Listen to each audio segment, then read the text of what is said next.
ka tu pa lielam situāciju nevar mainīt. Pasaulē ir miljonas lietas, kas tev spēja aizskaitināt un iespējams pat vajag aizskaitināt, bet tu saproti, ka tu to nevar mainīt.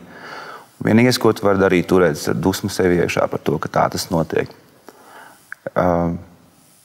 Man liekas, ka tā man laimes formula ir tajā, ka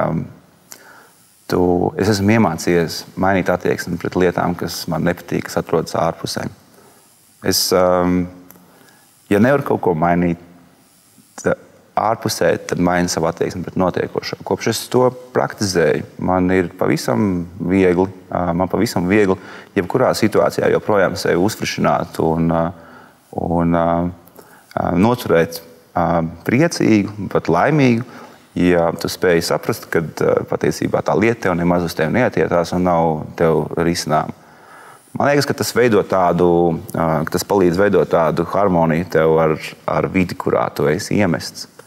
Un ja tev ir šī harmonija, ja tev ir šī labsajūta par to, ka tu kā zivs ūdenī, tad tur īsti nelaimēji nav kur rasties.